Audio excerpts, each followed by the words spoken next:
BMRCL ವಿರುದ್ಧ ಮನೆ ಮಾಲೀಕರೊಬ್ಬರು ಗಂಭೀರವಾದಂತಹ ಆರೋಪವನ್ನ ಮಾಡಿದ್ದಾರೆ.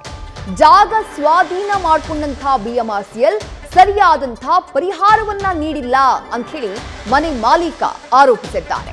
ಮೆಟ್ರೋ ಹಳಿ ನಿರ್ಮಾಣಕ್ಕೆ ಅಂತ ಹೇಳಿ ದೇವರಾಜ್ ಅವರ ಮನೆಯ ಜಾಗವನ್ನ ಸ್ವಾಧೀನಪಡಿಸಿಕೊಂಡಿತ್ತು ಬಿಎಂಆರ್ಸಿಎಲ್. ಬೆಂಗಳೂರಿನ ಸಿವಿ ರಾಮನ್ ನಗರದ ಬೆನ್ನಿಗಾನಹಳ್ಳಿಯ ಮೆಟ್ರೋ ನಿರ್ಮಾಣ ಕಾಮಗಾರಿಯ ಸಂದರ್ಭದಲ್ಲಿ ಅವರ ಮನೆಯ ಜಾಗವನ್ನ ಸ್ವಾಧೀನಪಡಿಸಿಕೊಳ್ಳಲಾಗಿತ್ತು. ಅರ್ಧ ಮನೆಯನ್ನ ಕೂಡ ಒಡೆದು ಹಾಕಿದ್ರು. ಆದರೆ ಅದಕ್ಕೆ ಸೂಕ್ತ ಪರಿಹಾರವನ್ನ ನೀಡಿಲ್ಲ ಅನ್ನೋದು ಮನೆ ಮಾಲೀಕ ದೇವರಾಜ್ ಅವರ ಆರೋಪ.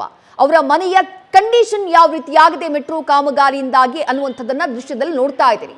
2228 ಅಡಿ ಜಾಗದ ಪೈಕಿ ಕೇವಲ 680 ಅಡಿಗೆ ಮಾತ್ರ ಪರಿಹಾರವನ್ನ ನೀಡಿದೆ ಬಿಎಂಆರ್ಸಿಎಲ್. ಹೀಗಾಗಿ ಒಂದ್ ಕಡೆ ಮನೆನೂ ಇಲ್ಲ, ಮತ್ತೊಂದ್ ಕಡೆ ಪರಿಹಾರದ ಹಣವೂ ಇಲ್ಲದೆ ಮಾಲೀಕ ದೇವರಾಜ್ ಅತಂತ್ರರಾಗಿದ್ದಾರೆ. ಬಿಎಂಆರ್ಸಿಎಲ್ ನಿಂದ ನನಗೆ ಅನ್ಯಾಯ ಆಗಿದೆ ಅಂತ ಹೇಳಿ ಆಕ್ರೋಶವನ್ನ ವ್ಯಕ್ತಪಡಿಸುತ್ತಿದ್ದಾರೆ. ಇದೇ ಮನೆಗಳು ಬಾಡಿಗೆ ಕೂಡ ಇದರಲ್ಲಿ ಮನೆಗಳನ್ನ ಅವ್ರು ನೀಡ್ತಾ ಇದ್ರು. ಅದೇ ಅವರ ಜೀವನಾಧಾರ ಕೂಡ ಆಗಿತ್ತು. ಬಟ್ ಮೆಟ್ರೋ ಕಾಮಗಾರಿಗಾಗಿ ಮನೆಗಳನ್ನ ಸ್ವಾಧೀನಪಡಿಸಿಕೊಂಡಂತಹ ಸಂದರ್ಭದಲ್ಲಿ ಇವರ ಮನೆಯನ್ನ ಭಾಗಶಃ ಒಡೆದು ಹಾಕಲಾಗಿತ್ತು. ಈಗ ಮನೆ ಬಾಡಿಗೆ ಕೂಡ ಬರ್ತಾ ಇಲ್ಲ. ಬಿಎಂಆರ್ಸಿಎಲ್ ಅರೆಬರೆ ಪರಿಹಾರವನ್ನ ಕೊಟ್ಟಿದೆ. ಜೀವನ ಮಾಡೋದು ಹೇಗೆ ಅಂತ ಹೇಳಿ ದೇವರಾಜ್ ಬಿಎಂಆರ್ಸಿಎಲ್ ವಿರುದ್ಧ ಆಕ್ರೋಶ ವ್ಯಕ್ತಪಡಿಸಿದ್ದಾರೆ. 2008ರಲ್ಲಿ ಮೆಟ್ರೋ ಬಂತು. ಮೆಟ್ರೋ ಬರೋದು ಯಾರಿಗೂ ಇಲ್ಲಿ ಇಂಟಿಮೇಷನ್ ಇಲ್ಲ. ಆ್ಯಕ್ಚುಲ್ ಮೆಟ್ರೋ ಬರಬೇಕಾಗಿತ್ತು ಮೇನ್ ರೋಡಲ್ಲಿ. ಆಯಿತು ಅಂಥೇಳಿ ಊರೊಳಗಡೆ ಬಂದುಬಿಟ್ರು. ಮೆಟ್ರೋ ಆಯಿತು ಬಂದರು, ಮಾಡಿಕೊಂಡು 38 ಮನೆ ಅಕ್ವೈರ್ ಮಾಡಿಕೊಂಡು ಯಾರ್ಯಾರು ದುಡ್ಡು ಕೊಟ್ಟರು ಅವ್ರವ್ರ ದುಡ್ಡು ಕಾಂಪೋಸೇಷನ್ ಜಾಸ್ತಿ ಕೊಟ್ಟಿದ್ದಾರೆ. ದುಡ್ಡು ಕೊಡ್ತಿದ್ದವರು ಕಾಂಪೋಸೇಷನ್ ಕಮ್ಮಿ ಕೊಟ್ಟಿದ್ದಾರೆ. ಈಗ ನಮ್ಮ ಮನೆ ಪಕ್ಕದಲ್ಲೇ ಇದೆ, ಇಲ್ಲಿ ಮನೆ ಹೋಗಿದೆ. ಅವ್ರಿಗೆ 5,80,00,000 ಕೊಟ್ಟಿದ್ದಾರೆ. ಅವ್ರದ್ದು ರೈಲ್ವೆನೇ ನೋಡಿ ಪಕ್ಕದಲ್ಲೇ ಹೋಗಿದೆ. ಆಯಿತಾ, ಅವ್ರದ್ದು ಇದು ಮಾಡಿದ್ರು. ನಮ್ಮದು ಇಲ್ಲ 680 ಅಡಿ ತೊಗೊಂಡು 1.5 ಕೋಟಿ ಕೊಟ್ಟರು. ಉಳಿಗೆ ತೊಗೊತೀನಿ ಅಂತೇಳಿ ರಿಕ್ವೆಸ್ಟೇಷನ್ ಲೆಟ್ರ್ ಕೊಡು ಅಂತೇಳಿ ಲೆಟ್ರು ಕೊಟ್ಟಿದ್ದೀರಿ. ನಮ್ಗೆ ಏನು ಪರಿಹಾರ ಕೊಟ್ಟಿಲ್ಲ. ತಿರ್ಗಾ ತೊಗೊತೀನಿ ಅಂತ ಹೇಳಿದ್ರು. ಅದ್ರ ಬಗ್ಗೆ ಗಮನ ಹರಿಸ್ತಾ ಇಲ್ಲ. ಕೇಳಕ್ಕೆ ಹೋದರೆ ನಮ್ಗೆ ಬೇಕಾದ್ರೆ ತೊಗೊತೀರಿ, ಬೇಡ ಅಂದರೆ ಬಿಡ್ರಿ ನೀವು ಅಂಥೇಳಿ ನಮ್ಮನ್ನು ಸತಾಯಿಸ್ತಾ ಇದ್ದಾರೆ. ಆಮೇಲೆ ಬಾಡಿಗೆ ಮನೆಗಳು ಯಾರೂ ಬರ್ತಾಯಿಲ್ಲ ನೋಡಿ, ಮೇಲೆ ಹೊಡೆದಾಕಿದ್ದಾರೆ. ನಮ್ಮ ಮನೆಗಳಿಗೆ ಹೋಗಬೇಕಾದ್ರೆ ಬಾಡಿಗೆಗಳು ನಮ್ಮ ತಂದೆ ತೀರೋದ್ರು ಕೋವಿಡ್ ಬಂದಲ್ಲಿ 2021ರಲ್ಲಿ 18ರಲ್ಲಿ ಅಕ್ವೈರ್ ಮಾಡೋದು. ಅದರಿಂದ ನಮ್ಮ ತಾಯಿ ಇವಾಗ ನಮ್ಮ ಅಕ್ಕ ತೀರೋದ್ರು ಒಬ್ಬರು 27ನೇ ತಾರೀಕು ಹೋದ ತಿಂಗಳು.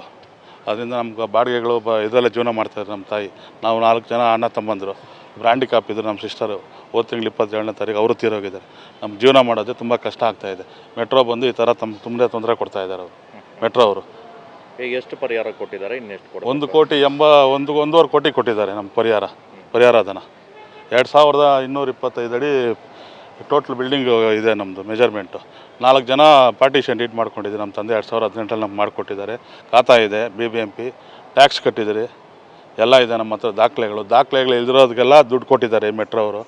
ಮೆಟ್ರೋದಲ್ಲಿ ಅಡ್ಜಸ್ಟ್ಮೆಂಟ್ ಮಾಡಿಕೊಂಡು ಫುಲ್ಲು 38 ಮನೆಗಳಿಗೂ ದಾಖಲೆಗಳೇ ಸರಿಯಾಗಿಲ್ಲ ಅಂಥದಕ್ಕೆಲ್ಲ ಪರಿಹಾರ ಕೊಟ್ಟಿದ್ದಾರೆ. ಕೇಳಿದ್ರೆ ರೈಲ್ವೆ ಅಂತಾರೆ. ಆ ರೈಲ್ವೆ ಅವರು ಎಲ್ಲರಿಗೂ ಮಾರ್ಕ್ ಮಾಡಿದ್ದಾರೆ. ಅವ್ರಿಗೆಲ್ಲ ಪರಿಹಾರ ಕೊಟ್ಬಿಟ್ಟಿದ್ದಾರೆ ಆಲ್ರೆಡಿ ರೈಲ್ವೆ ಅಂತೇಳಿ. ನಮ್ಗೆ ಮಾತ್ರ ನಮ್ಗೆ ಸತಾಯಿಸ್ತಾ ಇದ್ದಾರೆ. ಈ ಥರ ಹೋದಾಗೆಲ್ಲ ತುಂಬ ನಮ್ಮ ಹತ್ರ ಕೇಳಿಲ್ಲ ಸರ್. ಅವರು ಕೊಡ್ತೀನಿ ಅಂತ ನಾವು ಹೇಳಿದ್ವಿ. ಎಲ್ಲರೂ ಕೊಟ್ಟಿರೋ ಥರ ನಾವು ಕೊಡ್ತೀನಿ ಅಂತ ಹೇಳಿದ್ರಿ. ಆದರೆ ನಮ್ಮ ಬಗ್ಗೆ ಅವರು ಬೇರೆ ನಮ್ಮ ಊರಿನಲ್ಲಿರೋರೆಲ್ಲ ಸ್ವಲ್ಪ ಅವ್ರಿಗೆ ಇದು ಹೇಳ್ಕೊಟ್ಬಿಟ್ಟು ಅವ್ರಿಗೆ ನಮ್ಗೆ ತುಂಬ ತೊಂದರೆ ಕೊಡ್ತಾಯಿದ್ದಾರೆ ಸರ್. ಆದ್ದರಿಂದ ನಮ್ಮ ಮನೆ ತೊಗೊತಲ್ಲ. 2 ಮನೆ ನಮ್ಮದು ನಮ್ಮ ದೊಡ್ಡಪ್ಪ ಅವ್ರದ್ದು ಉಳ್ಕೊಂಡಿದೆ ಸರ್. ಎಷ್ಟು ವರ್ಷದಿಂದ ಹಿಂಗಾಗ್ತದೆ? ಇದು 2018ರಲ್ಲಿ ಸ್ಟಾರ್ಟ್ ಆಗಿತ್ತು ಸರ್ ಮೆಟ್ರೋ. ಇದು ಆವಾಗಿಂದ ಇದುವರೆಗೂ ನಮ್ಮ ಬಗ್ಗೆ ನಾವು ಯಾರು ಗಮನ ಹರಿಸ್ತಾರೆ. ಅದು ಬರ್ತಾರೆ, ಇದು ಹೇಳ್ತಾರೆ, ಹೋಗ್ತಾರೆ, ಸರ್ವೆ ಮಾಡ್ತಾರೆ, ಮಾರ್ಕ್ ಮಾಡ್ತಾರೆ. ಅದ್ರ ಬಗ್ಗೆ ಸ್ವಲ್ಪ ಕೂಡ ಗಮನ ಹರಿಸ್ತಾರೆ ಸರ್. ಯಾರನ್ನು ಕೇರ್ ತೊಗೊತಾ ಇಲ್ಲ ಸರ್. ನಮ್ಮ ನೋಡ್ರೆ ಕೇರ್ಲೆಸ್ ಮಾಡ್ತಾರೆ. ಆಫೀಸ್ಗೆ ಹೋದರೆ ನಾವು ಅರ್ಜಿ ಕೊಟ್ಟಿದ್ದೀರಿ, ಎಲ್ಲ ದಾಖಲೆಗಳಿದೆ ಸರ್. ಕೊಟ್ಟಿರೋದು ಪ್ರೂಫು ಎಲ್ಲ ಕೊಟ್ಟಿದ್ದೀರಿ. ರಿಕ್ವೆಸ್ಟ್ ಲೆಟ್ರ್ ಎಲ್ಲ ಕೊಟ್ಟಿದ್ದೀರಿ. ಅದಕ್ಕೆಲ್ಲ ಅಕ್ಲಾಜ್ಮೆಂಟ್ ಕೊಟ್ಟಿದ್ದಾರೆ. ಎಲ್ಲ ದಾಖಲೆಗಳಿದೆ. ಇಲ್ಲಿ ಯಾರ್ಯಾರು ಹೋಗಿದೆ, ಪರಿಹಾರ ಎಷ್ಟು ತಗೊಂಡಿದ್ದಾರೆ ಅನ್ನೋ ದಾಖಲೆಗಳು ನಾನು RTIನಲ್ಲಿ ತೊಗೊಂಡಿದ್ದೀನಿ. ಅವ್ರ ದಾಖಲೆಗಳು ಯಾರ್ದು ಸರಿ ಇಲ್ಲ, ಅವ್ರ ಹತ್ರ ದಾಖಲೆಗಳಿಲ್ಲ. ಅಂಥವ್ರಿಗೆಲ್ಲ 1:3 ಇದು 3% 5% ಪರ್ಮಿಷನ್ ತಗೊಂಡು ಅವ್ರಿಗೆಲ್ಲ ಪರಿಹಾರ ಧನ ಕೊಟ್ಟಿದ್ದಾರೆ ಸರ್. ಇದು ದೇವರಾಜ್ ಅವರು ಮಾಡ್ತಾ ಇರುವಂತಹ ಆರೋಪ. ಇದೇ ವಿಚಾರಕ್ಕೆ ಸಂಬಂಧಪಟ್ಟ ಹಾಗೆ ಬಿಎಂಆರ್ಸಿಎಲ್ MD ಅಂಜುಮ್ ಪರ್ವೇಜ್ ಅವರನ್ನ ಸಂಪರ್ಕ ಮಾಡುವಂತಹ ಪ್ರಯತ್ನವನ್ನ ಕೂಡ ನ್ಯೂಸ್ ಫಸ್ಟ್ ಮಾಡ್ತು. ಇಲ್ಲ, ಮೀಟಿಂಗ್ ನಲ್ಲಿ ಇದ್ದೀನಿ, ಆಮೇಲೆ ಮಾತನಾಡೋದಕ್ಕೆ ರೆಡಿ ಇಲ್ಲ, ಈ ರೀತಿಯಾಗಿ ಜಾರಿಕೊಳ್ಳುವಂತಹ ಪ್ರಯತ್ನವನ್ನ ಬಿಎಂಆರ್ಸಿಎಲ್ MD ಅವರು ಮಾಡಿದ್ರು. ಮತ್ತಷ್ಟು ಡೀಟೇಲ್ಸ್ ನಮ್ಮ ಪ್ರತಿನಿಧಿ ಧ್ರುವರಾಜ್ ನೀಡ್ತಾ ಹೋಗ್ತಾರೆ. ಧ್ರುವರಾಜ್, ಪ್ರತಿಕ್ರಿಯೆ ಬೇಕಾಗಿರೋದು ಬಿಎಂಆರ್ಸಿಎಲ್ದು, ಸ್ಪಷ್ಟನೆ ಕೊಡಬೇಕಾಗಿರೋರು ಬಿಎಂಆರ್ಸಿಎಲ್ ಅಧಿಕಾರಿಗಳು. ಬಟ್ MDನೇ ಈ ಬಗ್ಗೆ ರಿಯಾಕ್ಟ್ ಮಾಡೋದಕ್ಕೆ ಸಿದ್ಧ ಇಲ್ಲ.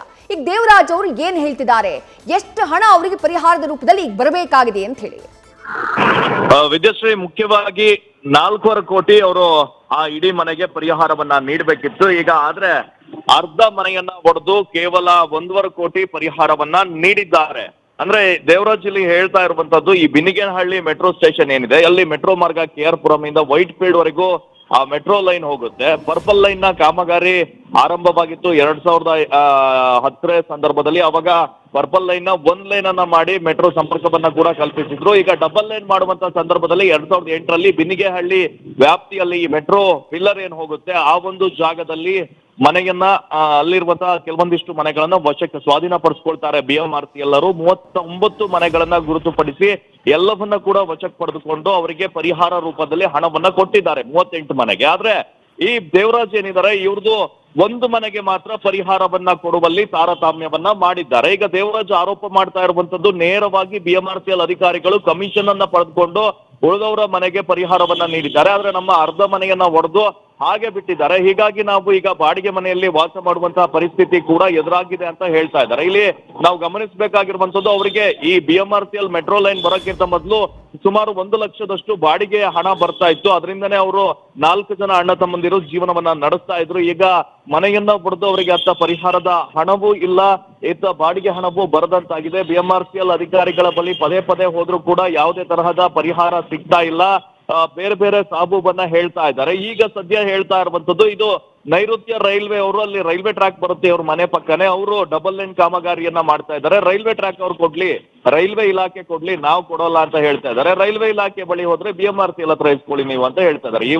ಹೀಗಾಗಿ ದೇವರಾಜ್ ಈಗ ಇಕ್ಕಟ್ಟಿಗೆ ಸಿಲುಕಿರುವಂತದ್ದು. ಅತ್ತ ಪರಿಹಾರನೂ ಸಿಗ್ತಾ ಇಲ್ಲ, ಈಗ ವಾಸಕ್ಕೆ ಮನೆ ಕೂಡ ಲಭ್ಯವಾಗ್ತಾ ಇಲ್ಲ. ಒಂದ್ ವೇಳೆ ಈ ಎಷ್ಟು ಪೂರ್ತಿ ಮನೆಯನ್ನ ಒಡೆದೆ ಹಾಗೆ ಇದ್ದಿದ್ರು ಕೂಡ ಅವರು ಬಾಡಿಗೆ ಹಣದಲ್ಲಿ ಜೀವನವನ್ನ ನಡೆಸ್ತಾ ಇದ್ರು. ಆದ್ರೆ ಈಗ ಯಾವುದು ಕೂಡ ಅವರಿಗೆ ಸರಿಯಾಗಿ ಸಿಗ್ತಾ ಇಲ್ಲ. ಅವರು ಈಗ ನೇರವಾಗಿ BMRCL ಅಧಿಕಾರಿಗಳು ಒಂದು ಹಣವನ್ನ ಪಡೆದುಕೊಂಡು ಈ ತರಹ ಮಾಡಿದ್ದಾರೆ ಎನ್ನುವಂತ ಆರೋಪವನ್ನ ಕೂಡ ಮಾಡ್ತಾ ಇದ್ದಾರೆ. ವಿದ್ಯಾಶ್ರೀ, ಥ್ಯಾಂಕ್ ಯು ಧ್ರುವರಾಜ್ ತಮ್ಮೆಲ್ಲ ಡೀಟೇಲ್ಸ್ಗೆ. ನ್ಯೂಸ್ ಫಸ್ಟ್ ನಿರ್ಭೀತಿಯಿಂದ ನಿಮ್ಮ ಪರವಾಗಿ.